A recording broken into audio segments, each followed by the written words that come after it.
Hi everyone, स्वागत है आपका ग्रो विद स्किल्स में। आज हम नॉट फंक्शंस को समझेंगे। ये भी लॉजिकल फंक्शंस का एक फंक्शन है। ये लॉजिकल सीरीज़ चल रही है, तो इसमें मैं आपको लॉजिकल फंक्शंस के ही बारे में बताऊंगी।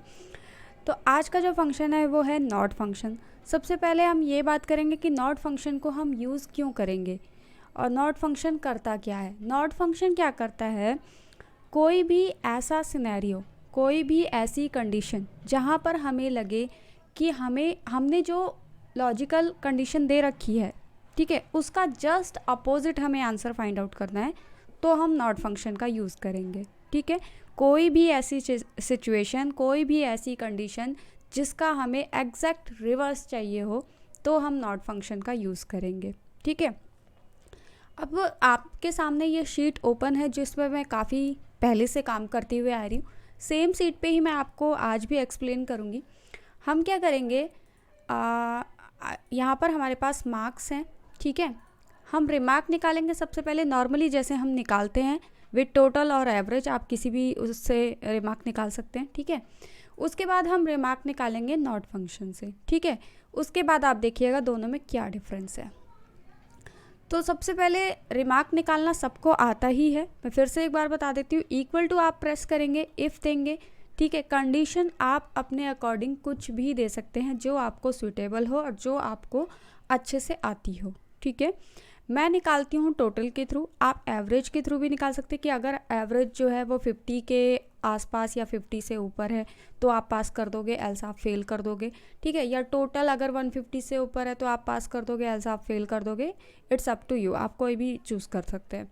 तो मैं टोटल के थ्रू निकालती हूँ।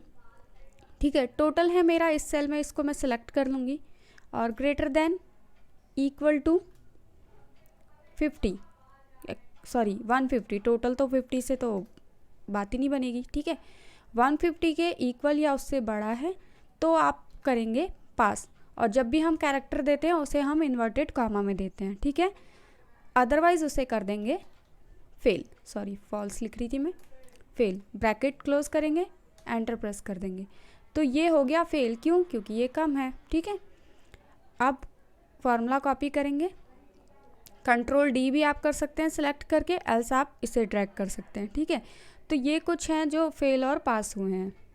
उसके बाद अब हम निकालेंगे रिमार्क विद नॉट फंक्शन। ठीक है, सेम फार्मूला होगा इसका भी। सबसे पहले हम सेम फार्मूला ही लिख लेते हैं, फिर मैं आपको बताऊंगी कि नॉट को कैसे पुट करना है उसके अंदर वही। ठीक है, टोटल को सिलेक्ट करेंगे, greater than equal to 50, comma, ये हो जाएगा पास, कॉमा, एल्स हो जाएगा फेल। ठीक है, ब्रैकेट क्लोज,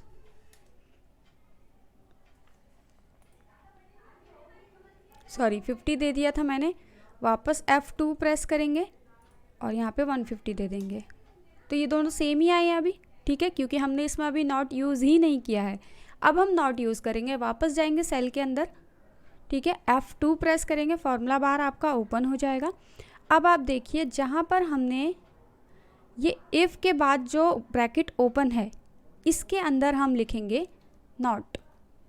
ठीक है, फिर ब्रैकेट ओपन करेंगे और ये जो नॉट का ब्रैकेट है ये कहाँ पर क्लोज होगा, जहाँ पर हमारी कंडीशन ख़त्म हो रही है। हमारी कंडीशन कहाँ ख़त्म हो रही है? 150 पे। 150 के बाद कोई कंडीशन नहीं है हमारी। ठीक है, उसके बाद हमने आर्ग्यूमेंट पास किया है, तो 150 के बाद हम इस ब्रैकेट को कर देंगे क्लोज। ठीक है, और एंटर कर देंगे, तो ये एग्जैक्ट इसका रिवर्स हो गया है। अगर मैं एक फार्मूला कॉपी करती हूँ नीचे तक, तो ये देखिए जो फेल था वो पास हो गया, जो पास था वो फेल हो गया।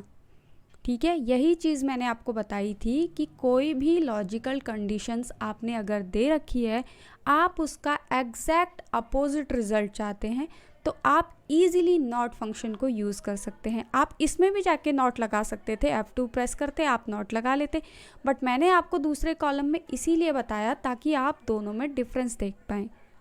ठीक है, अब आप कहेंगे कि जो पास है वो फेल कैसे हो सकता है और जो फेल है वो पास कैसे हो सकता है, बट यही काम है नॉट फंक्शन का। ये तो जस्ट एक एग्जांपल था, ज़रूरी नहीं है कि इस केस में वो काम करे। ठीक है, एक और एग्जांपल मैं आपको बताती हूँ जहाँ से आपको क्लियर हो जाएगा। तो यहाँ मैंने कुछ ड्रेसेस के कलर लिए हैं। सपोज़ आपकी कोई कंपनी है, ठीक है, जो क्लॉथ्स में काम करती है, कपड़ों में डील करती है, ठीक है। तो आपके पास ये ब्लैक, ब्लू, वाइट, येलो, ये कुछ ड्रेसेस के कलर हैं, ये उनकी क्वांटिटी है कि आपके पास इतनी क्वांटिटी है, ठीक है। तो इस अकॉर्डिंग अगर सपोज़ करते हैं, ठीक है, कि हमारा जो ब्लू है वो ज़ीरो हो चुका है और जो वाइट है वो भी ज़ीरो हो चुका है, ठीक है। ज़ीरो होते ही हमें क्या करना होगा, हमें अपनी साइट पे दिखाना होगा कि आउट ऑफ स्टॉक है, ठीक है। या जो इस एक्सेल शीट को मेंटेन कर रहा होगा वो भी ये चीज़ मेंटेन करके चलेगा कि ये आउट ऑफ स्टॉक हो गया। अब एक एक के आगे आप आउट ऑफ स्टॉक तो लिखेंगे नहीं, ठीक है। तो आप क्या कर सकते हैं, इक्वल टू वही सेम फार्मूला आप लगाएंगे। मैं इसको इंक्रीज़ कर देती हूँ आपके लिए ताकि आप समझ पाएँ, ठीक है। इक्वल टू आप क्या करेंगे, इफ़, ठीक है। अब हमें क्या करना है, हमारे पास दो हैं, ये ब्लू भी है, वाइट भी है, ठीक है। दोनों ही हमारे पास ज़ीरो हो चुके हैं, तो हमें जो कंडीशन देनी है वो दोनों के अकॉर्डिंग देनी है, ठीक है। तो हम क्या करेंगे, और फंक्शन का यूज़ करेंगे। यहाँ पे लगाएंगे और, ब्रैकेट ओपन करेंगे। और क्यों, क्योंकि अगर तुम्हें ब्लू मिलता है तो भी तुम सेम दिखाओगे और अगर तुम्हें वाइट मिलता है सेल में तो भी तुम सेम दिखाओगे, ठीक है। मैं करके बताती हूँ, ज़्यादा समझ आएगा। और हमने दिया, ब्रैकेट ओपन किया है, और के बाद हमसे पूछ रहा है लॉजिकल 1, पहला तुम्हारा कंडीशन क्या है वो दो। तो पहली कंडीशन हमारी है कि जो कलर है, तो कलर के सेल को सिलेक्ट कर देंगे, इक्वल टू किसके होना चाहिए, ब्लू के होना चाहिए, या फिर कॉमा देंगे, लॉजिकल कंडीशन 2, दूसरी कंडीशन क्या, दूसरी कंडीशन भी सेम, जो कलर है वो किसके होना चाहिए, वाइट के। हमें पता है कि वाइट और ब्लू आउट ऑफ स्टॉक हुए हैं, ठीक है। कंडीशन यहाँ ख़त्म हो गई हमारी दोनों ही, ब्रैकेट क्लोज कर देंगे, उसके बाद लगाएंगे कॉमा। कंडीशन ख़त्म होने के बाद हम हमेशा ट्रू और फॉल्स वैल्यू देते हैं। तो ट्रू वैल्यू, अगर ये कंडीशन सेटिस्फाई होती है, मतलब उसे कलर वाले कॉलम में ब्लू या वाइट मिलता है, तो क्या प्रिंट करना है, प्रिंट करना है आउट ऑफ स्टॉक, ठीक है। अदरवाइज क्या प्रिंट करना है, इन स्टॉक। आप चाहें तो इन स्टॉक प्रिंट कर सकते हैं, ठीक है, इन स्टॉक, सॉरी यहाँ पे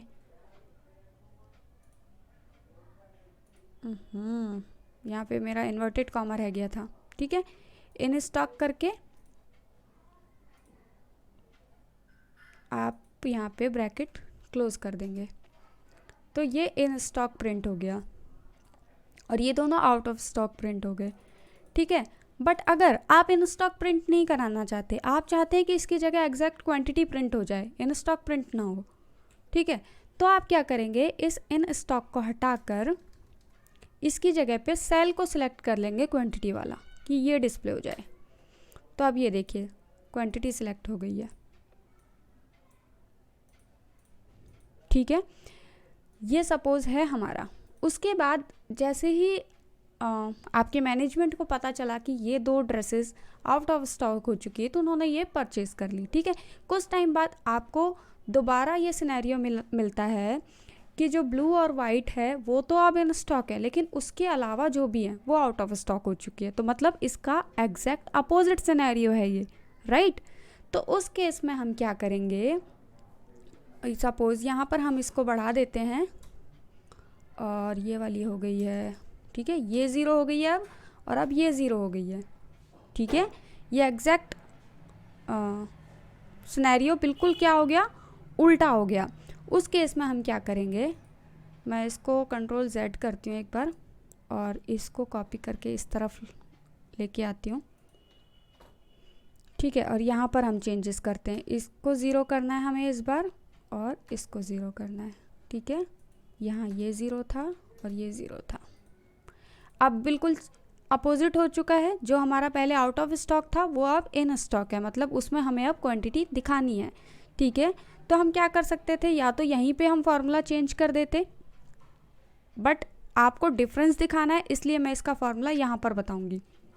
वही equal to if, same formula लगाएंगे और, ठीक है, उसके बाद लॉजिकल कंडीशन देंगे क्या, कि दिस इक्वल टू ब्लू है या फिर ये इक्वल टू है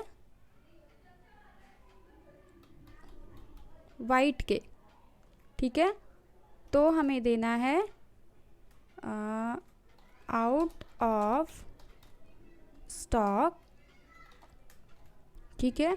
एल्स हमें देना है ये वाली क्वांटिटी, ठीक है। ब्रैकेट क्लोज करते हैं, कंडीशन के बाद वाला ब्रैकेट क्लोज करना मैं भूल गई थी, ठीक है। तो ये आ चुका है,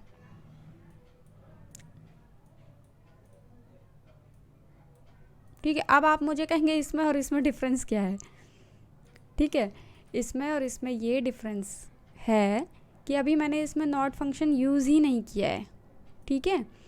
तो मुझे क्या करना है,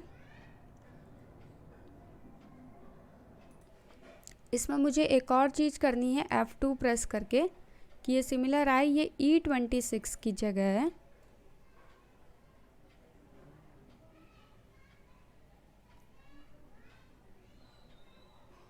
मुझे सेम लेना है, ठीक है।